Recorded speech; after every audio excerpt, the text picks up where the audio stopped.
मी आनंदाने डोलत कॉलेजमधून बाहेर पडले आणि पायीच घराकडे जाऊ लागले. मी आज खूप आनंदी होते आणि लवकरात लवकर ही आनंदाची बातमी माझ्या आईला सांगू इच्छित होते. म्हणूनच मी भराभरा पावले टाकत घराच्या दिशेने जात होते. माझ्यासोबत माझ्या मैत्रिणी देखील होत्या, ज्या आमच्याच गल्लीत राहत होत्या. त्यांनी आणि मी कॉलेजमध्ये प्रवेशसाठी एकत्रच अर्ज भरला होता. माझ्या 2 मैत्रिणींची नावे यादीत आली होती, मात्र एका मैत्रिणीचे नाव येऊ शकले नाही, कारण तिला 12वीत खूप कमी गुण होते. यामुळे तिला तिच्या आवडीच्या विषयात प्रवेश मिळू शकला नाही. मी तिच्यासाठी थोडी हळवळले, पण माझा आनंद इतका मोठा होता की माझ्या ओठांवरचे हसू थांबतच नव्हते आणि मी अतिशय आतुरतेने घराकडे धावत जात होते. "आई, आई, कुठे आहेस गं?" घरात शिरताच मी आईला हाक मारली. "इथेच स्वयंपाकघरात आहे." आईने तिथूनच उत्तर दिले. तेव्हा मी आनंदाने स्वयंपाकघरात शिरले. "आई, खूप मोठी आनंदाची बातमी आहे. माझे नाव यादीत आले आहे. आता मला माझ्या आवडीच्या विषयात प्रवेश मिळेल." मी आनंदाने आईला सांगितले. तशी ती सुद्धा सुखावली. "तुझे अभिनंदन गं बाळ." आईने आपले हात पसरले तशी मी झटकन तिच्या खुशीत शिरले. आईने प्रेमाने माझ्या कपाळाची किस्सी घेतली आणि म्हणाली, "तू खूप शिकावेस, मोठे व्हावेस अशी तुझ्या बाबांची खूप इच्छा होती." आईचा आवाज भरून आला. बाबांचा उल्लेख ऐकून मी सुद्धा थोडी उदास झाले.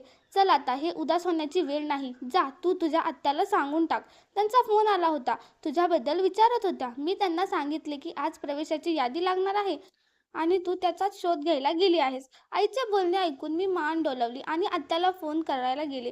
"माझे नाव नेहा आहे. मी माझ्या आई-वडिलांची एकुलती एक मुलगी आहे. मी माझे संपूर्ण आयुष्य अडचणीतच घालवले आहे. जरी माझी आई आणि बाबा दोघेही माझ्यावर खूप प्रेम करत होते. मी खूप लहान होते तेव्हा बाबा चांगल्या कमाईच्या शोधात परदेशात जाण्याचा प्रयत्न करू लागले. त्यांनी आम्हाला असे एकटे सोडून जावे असे आईला अजिबात वाटत नव्हते.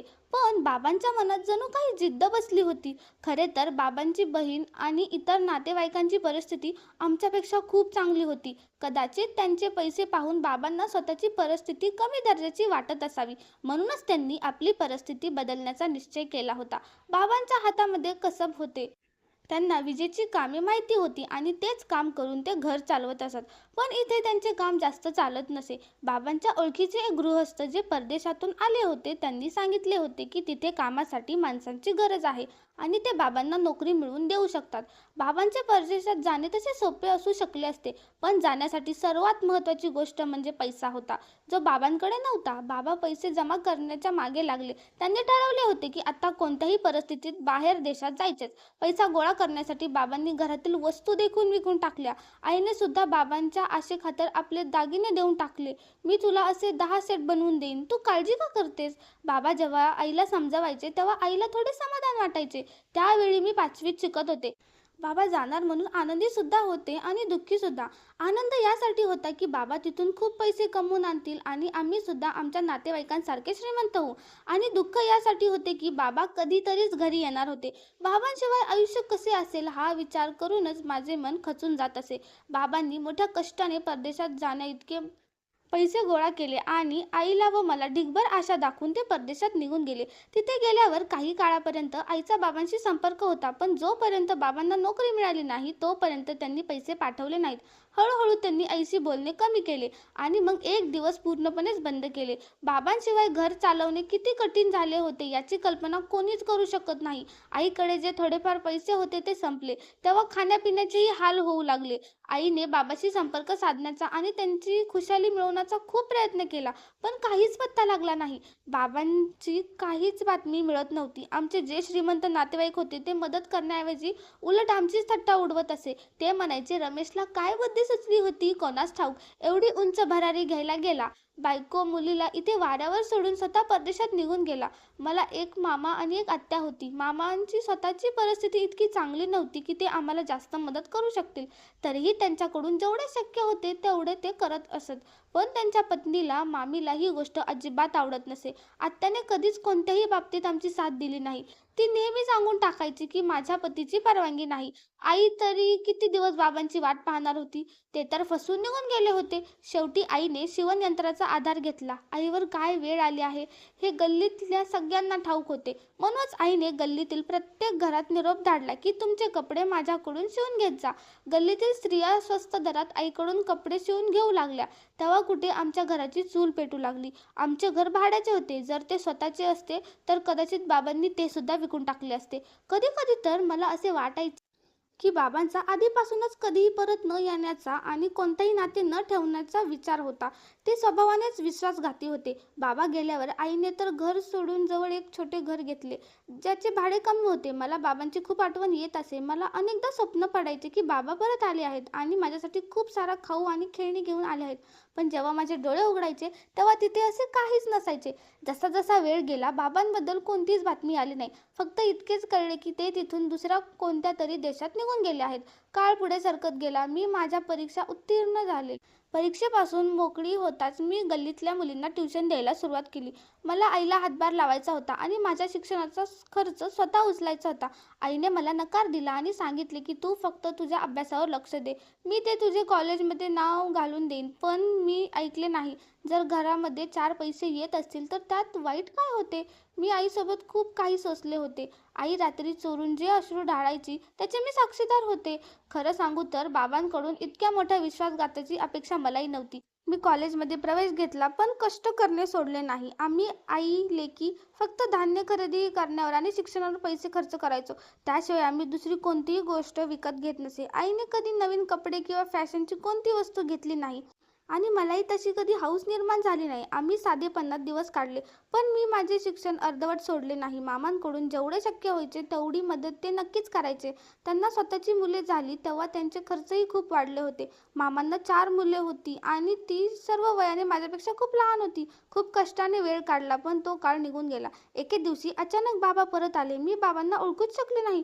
मी आश्चर्याने एखाद्या दगडासारखी होऊन बाबांकडे पाहत राहिले आणि त्यांना ओळखण्याचा प्रयत्न करू लागले. पण बाबांनी मला ओळखले. "कशी आहेस माझी गुड्डी?" बाबा इतक्या प्रेमाने बोलले की मी आश्चर्याने तोंड उघडून त्यांच्याकडे पाहत राहिले. आईची अवस्थाही माझ्यापेक्षा वेगळी नव्हती. ती सुद्धा खूप चकित झाली होती. बाबांची रूपरेषा आता अधिकच उजळली होती. ते परदेशातून शेड बनून परतले होते. अंगात शर्ट, पॅन्ट, स्वच्छ चेहरा आणि थोडे पांढरे केस त्यांच्या व्यक्तिमत्वाला अधिक उठावदार बनवत होते. या उलट आईच्या चेहऱ्यावर मात्र गेलेल्या काळातील सर्व संकटे आणि काळजीच्या रेषा स्पष्ट दिसत होत्या. बाबांच्या वागण्यानुसार असे वाटत होते की जणू ते अनेक वर्षापासून नाही तर अवघ्या काही दिवसांनीच परतले आहेत. "माझी गुड्डी इतकी शांत का आहे?" बाबांनी अनेकदा विचारले. बाबांना कदाचित हे ठाऊकच नव्हते की त्यांची ही गुड्डी या वर्षामध्ये वयाचे अनेक टप्पे पार करून आली आहे. आता तीच लहान निष्पाप मुलगी राहिली नव्हती, जी बाबांनी हाक मारताच धावत यायची आणि जेव्हा बाबा खिशातून गोळी काढून द्यायचे, तेव्हा आनंदाने उड्या मारू लागायची. मला बाबांशी कोणतेही बोलणे करायचे नव्हते. ना गेलेल्या काळाबद्दल ना कोणती तक्रार. त्यांच्याशिवाय आमचे आयुष्य कसेबसे निघून गेलेच होते. पण त्यांनी जे काही आमच्याशी केले होते ते विसरण्यासारखे नव्हते आणि माफ करण्यासारखेही नव्हते.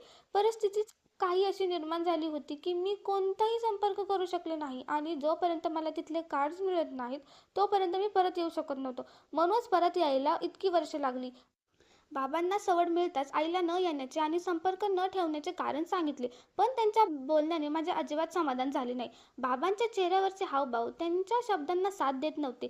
ते आईला ऐकवू शकत होते पण मला नाही. मी आईसारखी त्यांच्या बोलण्यावर विश्वास ठेवणारी नव्हते. आईने कसे तरी बाबांना पुन्हा स्वीकारले पण मी तसे करू शकले नाही. जेव्हा मला त्यांची सर्वात जास्त गरज होती तेव्हा ते आम्हाला सोडून गेले आणि जेव्हा आम्ही त्यांच्याशिवाय जगण्याचे सावरलो तेव्हा ते परत आले. मला बाबांच्या अस्तित्वाने गुदमरल्यासारखे वाटू लागले. म्हणून मी जास्तीत जास्त वेळ घराबाहेर घालवायला सुरुवात केली. मी संध्याकाळी एका अकॅडमीमध्ये शिकू लागले. मी कॉलेजमधून घरी यायचे, जेवायची, थोडा वेळ विश्रांती घ्यायची आणि मग अकॅडमीला निघून जायची आणि रात्री परत येऊन झोपून जायची. मी ना बाबांजवळ बसायची ना आईजवळ, कारण आईजवळ सुद्धा आता सतत बाबा बसलेले असायचे. बाबांनी माझ्या नोकरी करण्यावर आक्षेप घेतला पण मी त्याकडे फारसे लक्ष दिले नाही. मला आता असे वाटत नव्हते की बाबांचा माझ्यावर कोणताही हक्क उरला आहे. ते आपले सर्व हक्क आधीच गमावून बसले होते. तरीही मी मुकाट्याने त्यांना घरात सहन करत होते. पण बाबांच्या अस्तित्वात माझ्यासाठी आता कोणताही आपलेपणा उरला नव्हता. ते माझ्यासाठी पूर्णपणे अनोळखी बनले होते. अशा परिस्थितीत मला शंका होती की त्यांनी परदेशात अनेक वर्ष ऐशोआरामात घालवली असतील आणि आमची कधी साधी विचारपूसही केली नसेल. आता नक्कीच तिथे त्यांना कोणत्या तरी संकटाचा सामना करावा लागला असेल. म्हणूनच ते परत आमच्याकडे आले होते. बाबा कमालीचे स्वार्थी होते आणि त्या मतलबी माणसाची मला काहीच गरज नव्हती. मी तशी स्वतःवर अवलंबून होते. माझा स्वतःचा खर्च मी स्वतः उचलत होते. बाबांचे म्हणणे होते की आता माझ्याकडे खूप पैसे आहेत तर तुला नोकरी करण्याची काय गरज आहे? आरामात घरात बस आणि ऐशोआरामाचे आयुष्य जग. आयुष्यातील कठीण दिवस निघून गेले आहेत. आता सुखाचे दिवस आहेत. पण मला आरामाची ना गरज होती ना सवय उरली होती. मी माझ्या स्वतःच्या आयुष्यात मग्न आणि आनंदी होते. मला कामात व्यस्त राहण्याची सवय होती आणि मला तसेच राहायचे होते. तसंही बाबांचा काय भरोसा? काही दिवसांनी ते पुन्हा निघून गेले असते तर आम्ही मायलेकी पुन्हा उघड्यावर पडलो असतो. म्हणूनच मला हेच योग्य वाटले की मी माझ्या कामात मग्न राहावे आणि स्वतःचे करिअर घडवावे. आणि नेमके तेच झाले ज्याची मला आधीपासूनच भीती होती. बाबांनी साधारण 6 महिने आमच्यासोबत घालवले आणि पुन्हा परदेशात जाण्याची तयारी सुरू केली. यावेळी त्यांचे बाहेर जाणे अजिबात कठीण नव्हते. त्यांच्याकडे व्हिसा, पासपोर्ट सर्व काही होते आणि हातात पैसाही होता. त्यामुळे बाबांनी आपले तिकीटही कन्फर्म करून घेतले होते. पण नियतीला काहीतरी वेगळेच मान्य होते. जेव्हा बाबांच्या जाण्याला फक्त 1 आठवडा उरला होता तेव्हाच त्यांचा काळ जवळ आला. त्यांना हृदयविकाराचा तीव्र झटका आला. मी आणि आईने गल्लीतील लोकांच्या मदतीने त्यांना रुग्णालयात नेले. तिथे त्यांच्यावर उपचार सुरू झाले आणि त्यांना अनेक यंत्रणा आणि तारांनी जोडले गेले. पण काहीच उपयोग झाला नाही. मध्यरात्री बाबांना दुसरा झटका आला आणि त्यावेळी वाचू शकले नाहीत. बाबा हे जग सोडून निघून गेले. बाबांच्या मृत्यूमुळे आई खूप दुःखी होती. तर मी सुद्धा मोठ्या धक्क्यात होते. माझी तर बाबांची अजून नीट मैत्री पण झाली नव्हती. ना मी त्यांच्याशी जास्त बोलले होते, ना ते माझ्याशी जास्त बोलायचे. ते सुद्धा आपल्या कामाशी काम ठेवायचे. पण मला माहीत नव्हते की बाबा फक्त एवढ्याच काळासाठी आमच्याकडे आले आहेत. कदाचित आमच्या नशिबात बाबांची साथ आणि त्यांचे प्रेम लिहिलेच नव्हते. आधी ते आम्हाला सोडून परदेशात गेले आणि आता जेव्हा परतले तेव्हा देवाने त्यांना आपल्याकडे बोलवून घेतले. आम्ही मायलेकी जणू दुर्दैवीच होतो, ज्यांच्या नशिबात एकटे राहणेच लिहिले होते. यावेळी मी जास्त कोलमडून गेले होते, कारण बाबा कायमचे निघून गेले होते. माझ्या मनात एक आशा होती की काळानुसार सर्व काही ठीक होईल आणि बाबा माझी समजूत काढतील. पण आता ती आशाही मावळली. मी बाबांवर नाराज नक्कीच होते, पण मनात त्यांच्याबद्दल प्रेमही होते. मी चोरून बाबांना पाहत असे की ते घरात कसे वागत आहेत. पण बाबा पूर्णपणे अलिप्त राहायचे. मी कधी घरी आले आणि कधी बाहेर गेले याने जणू त्यांना काही फरकच पडत नव्हता. माझी समजूत काढण्याऐवजी ते अधिकच ताठर वागले होते. पण आता तर ते या जगावरच रुसून गेले होते. माझी सर्व नाराजी बाबांच्या मृत्यूसोबत संपून गेली. पण आम्हाला बाबांशिवाय जगण्याची सवय होती. त्यामुळे आयुष्य पुन्हा पूर्ववत सुरू झाले. मी नोकरी सोडली नाही आणि माझे शिक्षणही पूर्ण केले. मी खूप आनंदी होऊन आईकडे आले, जेणेकरून तिला ही आनंदाची बातमी देऊ शकेन की मला आता पुढे शिकायचे आहे आणि मला यापेक्षाही चांगली नोकरी मिळेल. आता आईला शिवणकाम करण्याची गरज पडणार नाही. पण यावेळी सुद्धा नशिबाने माझी साथ दिली नाही. माझ्या भविष्यातील सर्व स्वप्ने डोळ्यातच राहिली. आई सुद्धा मला सोडून निघून गेली. आईने आयुष्यभर फक्त दुःखच पाहिले होते, पण ती इतक्या शांतपणे हे जग सोडून जाईल याची मला पुसटशी कल्पनाही नव्हती. आईला आधीपासूनच थोडेफार त्रास होते. सांधेदुखी होती आणि ब्लड प्रेशर त्रास होता. पण इतकाही मोठा आजार नव्हता की ती अचानक जग सोडून जाईल. आईची किडनी अचानक निकामी झाली आणि तिची प्रकृती खूप बिघडली. मी तिला घेऊन रुग्णालयात धावले आणि एका रुग्णालयातून दुसऱ्या रुग्णालयाकडे चक्रा मारत राहिले. पण आई फक्त 2 दिवसच रुग्णालयात राहिली आणि मग ती सुद्धा मला सोडून गेली. माझ्यासाठी तर जणू आभाळच फाटले होते. बाबांच्या जाण्याने आणि त्यांच्या अचानक मृत्यूने मला तितका धक्का लागला नव्हता जितका आईच्या मृत्यूने लागला. कारण मी माझे संपूर्ण आयुष्य आईसोबतच व्यतीत केले होते. आम्ही मायलेकींनी प्रत्येक संकटात आणि वाईट काळात एकमेकींना साथ दिली होती. आईचे बाबांवर किती प्रेम होते की ती आयुष्यभर त्यांची वाट पाहत राहिली आणि जेव्हा बाबा जग सोडून गेले तेव्हा कदाचित तिचे मनही तुटले होते आणि ती सुद्धा जास्त दिवस जगू शकली नाही. आता माझे काय होईल याच विचाराने मी अस्वस्थ होत होते. आईशिवाय आयुष्य जगणे मला अजिबात माहीत नव्हते. मी जणू पुन्हा तीच छोटी मुलगी बनले होते जी बाबा गेल्यावर घाबरून जायची. आणि यावेळी तर बाबा जाता जाता माझ्या आईलाही सोबत घेऊन गेले होते. मी काय करणार? रडून रडून माझे हाल झाले होते. आईच्या अंत्यसंस्कारपर्यंत आत्या माझ्यासोबतच राहिली. त्यानंतर ती मला म्हणाली, तू इथे एकटी राहून काय करशील बाळा? मी तुला असे एकटे सोडू शकत नाही. तू माझ्यासोबत माझ्या घरी चल. आत्या दुसऱ्या शहरात राहायची. माझ्याकडे दुसरा कोणताही मार्ग नव्हता. मी खरंच त्या घरात एकटी राहू शकत नव्हते. तसेही ते घर भाड्याचे होते. जर स्वतःचे असते तर कदाचित मी एकटे राहण्याचे धाडस केले असते. पण परिस्थिती अशी होती की मला आत्यासोबत जावे लागले. मी माझे थोडेफार सामान आवरले आणि आत्यासोबत दुसऱ्या शहरात आले. आत्याचे माझ्यावर प्रेम होतेच. बाबा गेल्यानंतर त्यांनी आम्हाला फारशी साथ दिली नव्हती. पण त्या वारंवार आईला फोन करायच्या, आईशी गोड गोड बोलायच्या आणि आई त्यात खुश व्हायची. त्याशिवाय त्या तरी काय करू शकत होत्या? बाबांना धरून तर परत आणू शकत नव्हत्या. पण कधी कधी मला वाटायचे की आत्यांचा बाबांशी संपर्क नक्कीच असणार. पण त्यांनी कधीही आम्हाला तसं भासवू दिलं नाही. ही गोष्ट सत्य आहे की केवळ माझा भ्रम याची मला खात्री नव्हती. म्हणूनच मी कधी आत्याला याबद्दल काहीच विचारले नाही. मी आत्याच्या घरी येऊन राहू लागले. सुरुवातीला त्या माझ्याशी खूप प्रेमाने वागायच्या, माझी काळजी घ्यायच्या. पण काही दिवसानंतर त्यांचे वागणे हळूहळू बदलू लागले आणि त्यांचे खरे रूप समोर आले. आता त्या माझ्याकडून घरचे सर्व कामे करून घेऊ लागल्या. त्यांना स्वतःच्या 3 मुली होत्या, पण त्यांनी कधीच आपल्या मुलींना कोणतेही काम करायला सांगितले नाही. उलट मी त्यांच्या मुलींचीही कामे करू लागले. आत्याची एक मुलगी विवाहित होती, तर 2 लहान मुली अविवाहित होत्या. त्या दोघीही काही दिवसातच माझ्यावर हुकूम गाजवू लागल्या. त्या मला सांगायच्या की मला त्यांची कोणकोणती कामे करायची आहेत. त्यांचे कपडे इस्त्री करणं, भांडी घासणं, स्वयंपाक करणं आणि घराची साफसफाई करणं हे सर्व माझी जबाबदारी बनलं. मी याआधी कधीही घरचे इतके काम केले नव्हते. आमच्या घरी तर सर्व काम माझी आईच सांभाळायची. तसेही आम्हा मायलेकींचे आयुष्य खूप साधे होते. यामुळे आमच्याकडे इतके काम नसायचे. एक वेळी जेवण बनवायचे आणि आम्ही तेच 2 वेळा खायचो. पण इथे प्रत्येकाची वेगळी फर्माईश असायची आणि प्रत्येकाचे वेगळे काम असायचे. रोज आत्याच्या मुली कपडे बदलून नको तिथे फिरायला बाहेर जायचं. त्या दोघींना अभ्यासाची काही देणे घेणे नव्हते. फक्त 12वी करून घरी रिकाम्या बसल्या होत्या. आत्या त्यांच्यासाठी स्थळे शोधत होत्या, जेणेकरून लवकरच त्यांचे लग्न लावून त्यांना सासरी पाठवता येईल. मला सुरुवातीपासूनच नोकरी करायची सवय होती.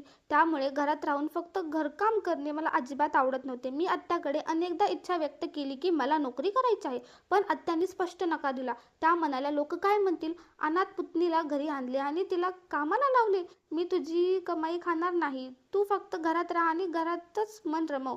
आमच्या घरच्या मुली बाहेर जाऊन काम करत नाहीत. माझ्या स्वतःच्या मुलीही घरातच राहतात. कोणीही नोकरी करत नाही. माझ्या पतीला मुलींनी नोकरी केलेली अजिबात आवडत नाही. त्या पुढे म्हणाल्या, आधी तुझी अडचण होती. तुझे बाबा तुझ्या पाठीशी नव्हते म्हणून तू काम करत होतीस. आता इथे कोणती अडचण आहे? देवाचे दिलेले सर्व काही आहे आमच्याकडे. कशाचीही कमतरता नाही. आत्याचा जाच दिवसेंदिवस वाढतच चालला होता. जर फक्त काम करून घेण्याची गोष्ट असती तर मी केलीही असते.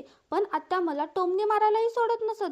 त्या माझ्या आईबद्दल वाटेल ते बोलायच्या. त्या म्हणायच्या, नक्कीच तुझ्या आईमध्येच काहीतरी उणीव असेल, म्हणूनच तुझे बाबा तुम्हा दोघांना सोडून गेले. नाहीतर कोणताही पुरुष आपल्या इतक्या सुंदर पत्नीला असेच सोडून जात नाही. कदाचित तुझ्या आईचे दुसऱ्या कोणाशी तरी संबंध असतील आणि तुझे बाबा वैतागून घर सोडून गेले असतील.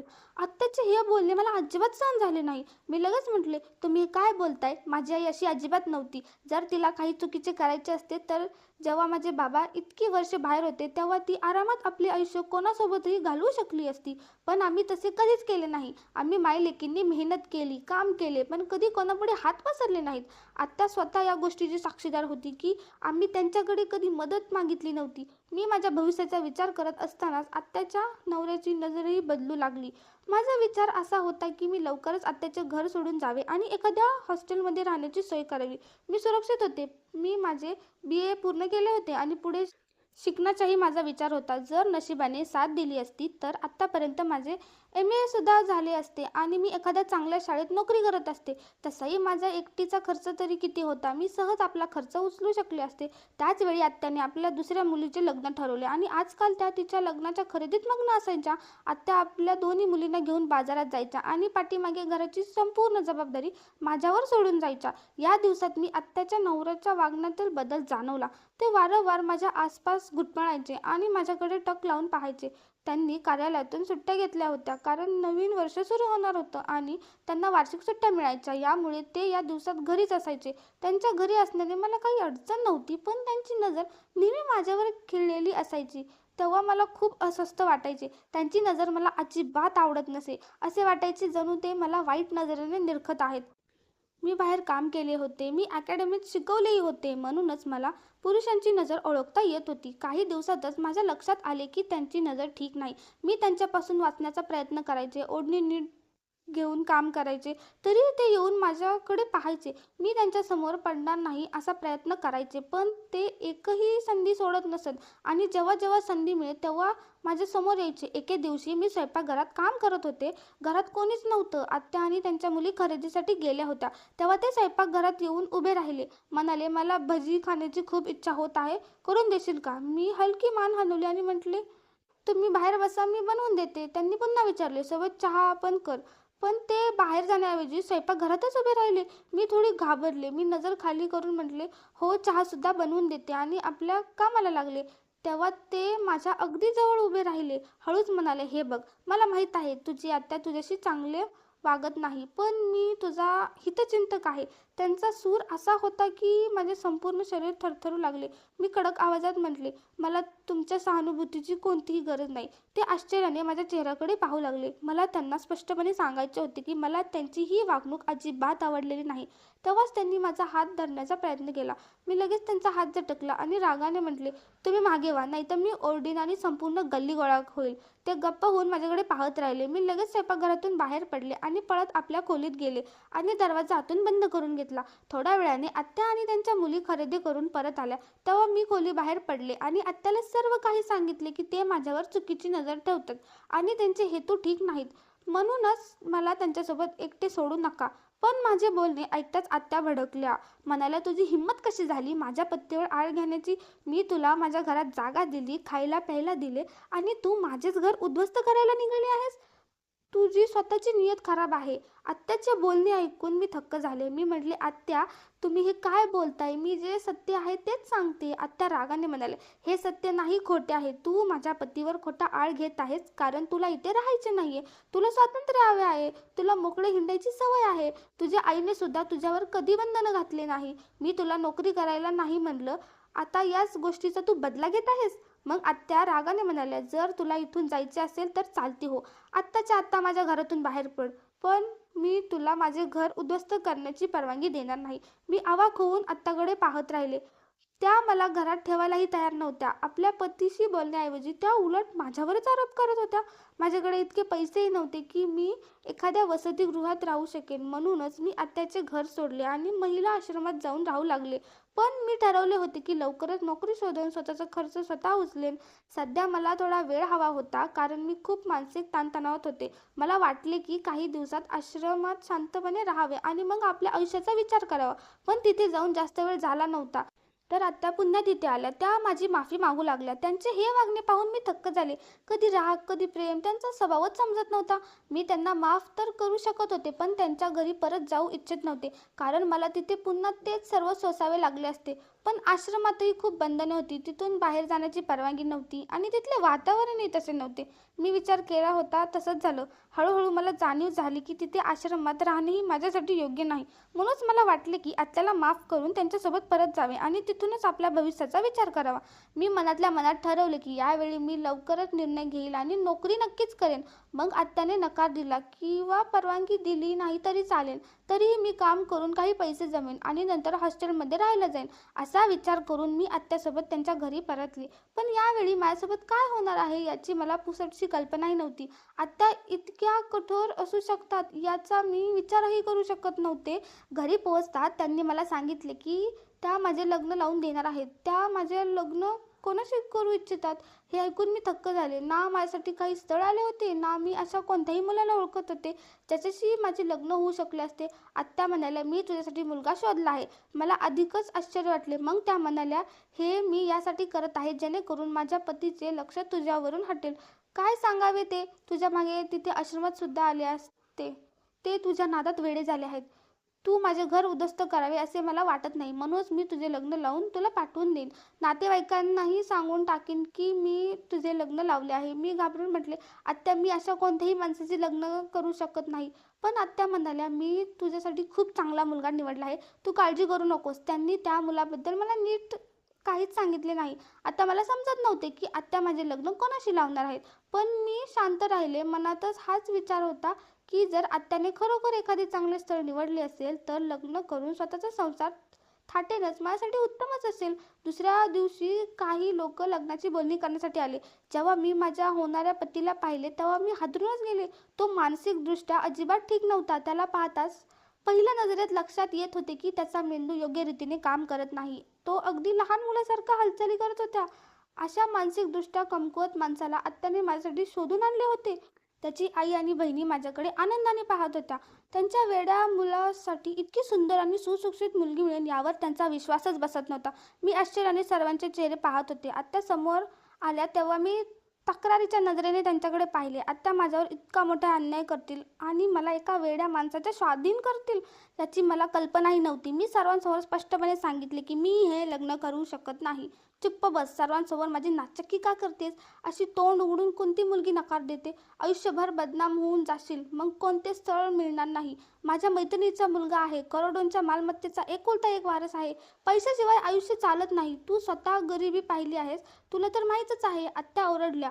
मी रागाने म्हटले, जर तुम्हाला इतकेच योग्य वाटत असेल तर मग तुमची मुलगी सोनीचे लग्न यांच्याशी लावून द्या. माझे बोलणे ऐकून आत्याने मला मारण्यासाठी हात उचलला, पण मी त्यांचा हात धरला. बस आत्या, मी तुमचा मार खायला या घरात आलेले नाही. मी हे लग्न करणार नाही. तुम्ही तुमच्या मुलीचे लग्न या माणसाशी लावून द्या. असे म्हणून मी तिथून बाहेर पडले आणि आपल्या खोलीत जाऊन स्वतःला कोंडून घेतले. आता आत्याच्या घरी राहण्यात काहीच अर्थ नव्हता.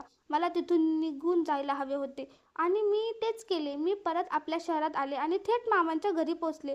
मला माहीत होते की मामी मला पाहून फार खुश होणार नाही, पण मला मामांचा आधार होता. मामीने मला मोठ्या प्रेमाने घरात बोलवले तेव्हा मी थोडी चकित झाले. कदाचित त्यांना वाटले असेल की मी काही दिवसांसाठीच भेटायला आले आहे. मी ते घर कायमचे सोडून आले आहे हे त्यांना ठाऊक नव्हते. तू तर अगदी योग्य वेळी आलीस, मामी मला पाहताच म्हणाल्या. त्यांचे बोलणे ऐकून मी थोडी डचकले. मी विचारले, मामा ऑफिसला गेले आहेत का? मामी म्हणाल्या, नाही, ते पाहुण्यांसाठी काही खाण्यापिण्याचे सामान आणायला बाजारात गेले आहेत. काही खास लोक तुला भेटायला येणार आहेत. मामीचे हे सर्व बोलणे ऐकून मी थक्क झाले. मी येणार आहे हे यांना कसे माहीत? तुमच्या आत्याशी बोलणे झाले होते का? मी विचारले. मामी म्हणाले, नाही, खरं तर त्यांनी काल तुझ्या मामांशी बोलणे केले होते. त्यांना तुला भेटायचे होते. तुझ्या मामांनी सांगितले की तू दुसऱ्या शहरात तुझ्या आत्याच्या घरी आहेस, तर ते तिथेही जायला तयार झाले. आज तुझे मामा त्यांच्यासोबत तुझ्या आत्याच्या घरी जाणार होते, पण चांगले झाले तू स्वतःच आलीस. आता इथेच बोलणे होऊन जाईल. मी घाबरून विचारले, पण ते लोक कोण आहेत आणि मला का भेटू इच्छितात? मला वाटले की माझ्यावर एखादे नवीन संकट येणार आहे. मामी म्हणाल्या, ते तुझ्या बाबांचे काही नातेवाईक आहेत. येतील तेव्हा तुला स्वतःलाच कळेल. इतके बोलून मामी स्वयंपाकघरात गेल्या आणि मी मामांची वाट पाहत राहिले. संध्याकाळ होता होता पाहुणे घरी आले. त्यामध्ये एक स्त्री होती जी कपड्यांवरून आणि वागण्यावरून खूप श्रीमंत घरची वाटत होती. तिच्यासोबत एक तरुण मुलगाही होता, जो माझ्यापेक्षा लहान होता. त्या स्त्रीने मला पाहताच विचारले, तू नेहा आहेस का? मी म्हटलं, हो, मीच नेहा आहे. आपण कोण आहात? ती म्हणाली, मी तुझी सावत्र आई आहे. तिचे बोलणे ऐकून मी सुन्न झाले. सावत्र आई? मी हळूच उच्चारले. ती म्हणाली, माझे नाव शैलजा आहे आणि मी रमेशची पत्नी आहे. ते मला परदेशात भेटले होते. त्यावेळी ते खूप कठीण परिस्थितीत होते. त्यांच्याकडे कोणतेही काम नव्हते आणि परत येण्यासाठी विजाही नव्हता. त्यांचा विजा संपला होता आणि ते तिथे लपून छपून राहत होते. मी त्यांना माझ्या घरात जागा दिली, कारण ते माझ्याच देशातून गेले होते. मी त्यांना विचारले होते की ते विवाहित आहेत का, तर त्यांनी स्पष्ट नकार दिला. मी त्यांच्याशी लग्नाचा विचार बोलून दाखवला तेव्हा ते तयार झाले. माझे पहिले लग्न अपयशी ठरले होते आणि त्याच वर्षी माझ्या वडिलांचाही मृत्यू झाला होता. त्यामुळे मी या जगात पूर्णपणे एकटी पडले होते. मला कोणाच्या तरी आधाराची गरज होती, असा माणूस ज्याच्यावर विश्वास ठेवता येईल. रमेशशिवाय दुसरे कोण असणार, कारण ते सुद्धा तिथे पूर्णपणे एकटे होते.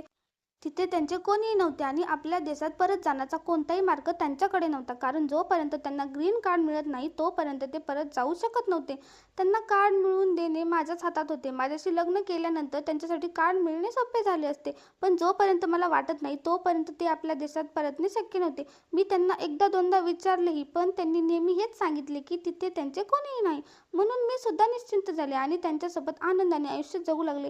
ते एक खूप चांगले माणूस आणि चांगले पती सुद्धा झाले. त्यांनी प्रत्येक पावलावर माझी साथ दिली. मी आतून खूप गुंतागुंती आणि संकटात होते, पण त्यांनी माझी सर्व संकटे हळूहळू दूर केली. देवाने आम्हाला एका मुलाचं सुखही दिलं. हा माझा मुलगा आहे. त्या स्त्रीने आपल्या जवळ बसलेल्या तरुणाकडे इशारा केला. मी आश्चर्याने आपल्या सावत्र भावाकडे पाहू लागले. तर बाबांच्या आयुष्याची ही कहाणी होती. ते परदेशात एका स्त्रीसोबत दुसरे लग्न करून सुखाने आयुष्य जगत होते आणि आम्हा मायलेकींना इथे तडफडायला सोडून दिले होते.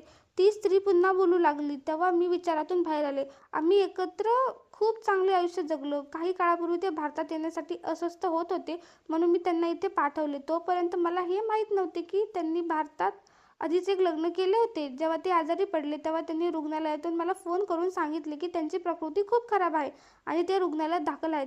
मी तेव्हापासूनच भारतात येण्याचा प्रयत्न करत होते, पण माझ्या विजामुळे काही अडचणी होत्या, म्हणूनच मी येऊ शकले नाही आणि त्यांच्या मृत्यूनंतर इथे पोहोचू शकले नाही. इथे पोहोचल्यावर मी त्यांच्याजवळ माहिती मिळवली तेव्हा कळलं की त्यांचा मृत्यू झाला आहे आणि ते याच शहरात आपली पत्नी आणि मुलीसोबत राहत होते. मला तेव्हाच समजले की त्यांनी इथे लग्न केले होते आणि त्यांच्या पत्नीचेही काही काळापूर्वी निधन झाले होते. तर त्यांची एक मुलगी आहे जी आपल्या आत्याकडे दुसऱ्या शहरात गेली आहे. माझ्या पतीने आपल्या आजारपणाच्या वेळी मुलाला सांगितले होते की त्यांच्या पश्चात त्यांनी त्यांच्या पत्नीचा आणि मुलीची काळजी घ्यावी, कारण त्यांनी आपल्या आयुष्यात आपल्या पत्नीला आणि मुलीला खूप दुःख दिले होते आणि त्यांना सोडून ते परदेशात निघून आले होते. त्यांना या गोष्टीचा पश्चाताप होता. म्हणूनच त्यांनी आपल्या मुलाला सांगितले होते की त्याने तुम्हा लोकांची काळजी घ्यावी. पण त्यावेळी त्यांना मला काहीच सांगितले नाही आणि आपल्या मुलालाही मना केले की मला याबद्दल काही कळू नये. पण बाबांच्या मृत्यूनंतर मुलाने मला सर्व सांगितले की ते आधीच विवाहित होते. त्यांची माझ्यासाठी आपल्या पहिल्या पत्नीला आणि मुलीला सुद्धा विसरून दिले आणि माझ्यासोबत इतके वर्ष प्रामाणिकपणे आयुष्य घालवले. मी त्यांचे आभार मानण्याच्याही लायकीचे नव्हते, ज्यांनी त्या दिवसात माझी साथ दिली जेव्हा मला त्यांची सर्वात जास्त गरज होती. पण त्यांनी कधीही असा प्रयत्न केला नाही की आपल्या पत्नीला आणि मुलीला बोलवून आमच्यासोबत ठेवावे. तुम्हा दोघींनी किती त्रास आणि वेदना सहन केल्या असतील याची मला पूर्ण कल्पना आहे, विशेषतः जेव्हा तुझ्या आईचाही मृत्यू झाला आणि या जगात तुझे कोणीही उरले नाही. आईच्या मृत्यूनंतर तुझ्यावर काय बेतले असेल याचा मी विचारही करू शकत नाही. माझी इच्छा आहे की तू माझ्यासोबत परदेशात चल आणि तिथेच येऊन राहा. तिथे तू तुझ्या मर्जीनुसार जसे हवे तसे आयुष्य जगू शकतेस. जर तुला शिक्षण घ्यायचे असेल तर शिक्षणही घेऊ शकतेस आणि जर नोकरी करायची असेल तर नोकरीही करू शकतेस. हे माझ्या पतीच्या प्रेमाचे आणि प्रामाणिकपणाचे एक छोटेसे प्रतीक असेल जे मला त्यांना द्यायचे आहे, कारण मरताना त्यांनी तुझी खूप काळजी वाटत होती. त्यांना या गोष्टीची जाणीव होती की त्यांनी आपल्या मुलीशी आणि पत्नीशी चांगले वागले नाही आणि हा पश्चाताप त्यांना आतून खात होता. म्हणूनच तर त्यांनी रुग्णालयातील फोन करून आपल्या मुलाला सर्व काही सांगितले होते. आयुष्याची जी वर्ष त्यांनी तुझ्याशिवाय घालवली ती तर परत आणता येणार नाहीत. मला तर असे वाटते की त्यांना हृदयविकाराचा झटका याच कारणामुळे आला असेल की तुझ्या आणि तुझ्या आईसोबत त्यांनी जे काही केले त्याचे दुःख त्यांना आतून पोखरत होते. नाहीतर माझ्यासोबत तर त्यांनी नेहमी आनंदाने आयुष्य घालवले होते. हो, कधी कधी ते उदास नक्की होत आणि मी त्यांना विचारायचे की काय झाले आहे, पण ते प्रत्येक वेळी टाळायचे. आता समजते की त्यांच्या उदासीचे कारण काय होते. मुख्य कारण हेच होते की ते तुला आणि तुझ्या आईला इथे एकटे सोडून गेले होते. अशात ते तुला कसे विसरू शकले असते. मला वाटते की त्यांनी तुला आणि तुझ्या आईला सुद्धा आमच्याबद्दल काहीच सांगितले नसेल. ते असे माणूस नव्हते, पण परिस्थितीच अशी बनली की त्यांना माझ्याशी लग्न करून तिथे आयुष्य जगावे लागले. त्यांना नक्कीच वाईट वाटलं असेल की त्यांनी तुला आणि तुझ्या आईला फसवले. कदाचित याचमुळे ते कधीही परत आले नाहीत आणि जेव्हा इतक्या वर्षांनी परत आले तेव्हा कदाचित त्यांना ही भीतीही वाटली असेल की आता सत्य समोर येईल. खेर, जे झाले ते झाले. आता जे होऊन गेले ते बदलता येणार नाही. ईश्वर त्यांच्या आत्म्यास शांती देव. आता तू माझ्यासोबत चल. मी तुला तिथे एकटे सोडून जाणार नाही. तुला आपल्या पतीची निशाणी समजून सोबत घेऊन जाईन. मी तुझी सख्खी आई नाही, पण आई बनण्याचा पूर्ण प्रयत्न करेन. तू माझ्यासोबत चल आणि तुझ्या बाबांसाठी मनात जो काही राग किंवा तक्रार आहे ती काढून टाक. त्यांना माफ कर आणि त्यांच्यासाठी देवाकडे प्रार्थना कर. त्यांनी माझी समजूत काढली तेव्हा मी फक्त त्यांच्याकडे पाहत राहिले. माझ्या बाबांच्या आणि आईच्या मृत्यूनंतर मी जी परिस्थिती पाहिली होती त्यानंतर मी कोणावरही विश्वास ठेवण्याच्या लायकीचे उरलेच नव्हते. जेव्हा स्वतःच्या आत्याने हे हाल केले होते तेव्हा मी माझ्या सावत्र आईवर कसा विश्वास ठेवू शकले असते. काय सांगावे, त्या मला इतक्या लांब नेऊन माझ्याशी कसे वागतील. मी स्पष्ट नकार दिला. मी म्हटले, मी तुमच्यासोबत येऊ शकत नाही. मला इथेच ठीक वाटते. मी इथे राहून काही ना काही करून घेईन. माझे बोलणे ऐकून त्या शांत झाल्या. तेवढ्यात माझा सावत्र भाऊ लगेच बोलू लागला, दीदी, ही बाबांची इच्छा होती की मी तुमची आणि तुमच्या मम्मीची साथ द्यावी आणि तुम्हाला कधीही एकटे सोडू नये. तुमची मम्मी तर आता या जगात नाहीये, पण मी तुम्हाला अशा प्रकारे एकटे सोडू शकत नाही. बाबांनी जी चूक तुमच्याशी केली होती ती मी सुधारण्याचा प्रयत्न करेन, जेणेकरून त्यांच्या आत्म्यालाही शांती मिळेल. तो खूपच मऊ आणि चांगल्या प्रकारे बोलत होता. ज्या बापाने मला कधी इतका आधार दिला नाही त्यापेक्षा जास्त साथ देण्यासाठी ही सावत्र नाती तयार उभी होती यावर माझा विश्वासच बसत नव्हता. मी आत्याची वागणूक आधीच पाहिली होती आणि मला हेही माहीत होते की मी माझ्या मामीची वृत्ती बदलायलाही वेळ लागणार नाही. मी माझ्याबद्दल आत्तापर्यंत काहीच विचार करू शकले नव्हते आणि कोणत्याही निर्णयासाठी स्वतःला पात्र समजू शकत नव्हते. मी स्वतःहून कोणताही मोठा निर्णय घेऊ शकत नाही. मामांकडे पाहिले. मामांनी मला धीर दिला आणि सांगितले की तू या लोकांवर विश्वास ठेवू शकते. मला नाही वाटत की तुला तुझ्या निर्णयावर कधी पश्चाताप करावे लागेल. माझ्यासाठी हे सर्व खूप विचित्र होते, पण मला कोणताही ना कोणता निर्णय घ्यायचाच होता. मी विचार केला की एकदा विश्वास ठेवून पाहायला काय हरकत आहे. असा विचार करून मी त्यांच्यासोबत जाण्यासाठी तयार झाले. मी माझ्या सावत्र आई आणि सावत्र भावासोबत दुसऱ्या देशात आले. माझी सावत्र आई खूप श्रीमंत होती. तिथे त्यांचे खूप मोठे आणि आलिशान घर होते. त्यांचा व्यवसायही बराच पसरलेला होता.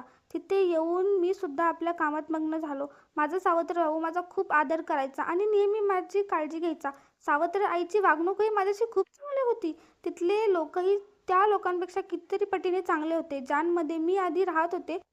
कारण इथे लोक मनापासून माणसांची कदर करायला जाणत होते. मी स्वतःही पैसे कमवत होते, पण मला पैशाची विशेष गरज भासत नसे, कारण माझे सर्व खर्च माझी आई आणि भाऊच उचलायचे.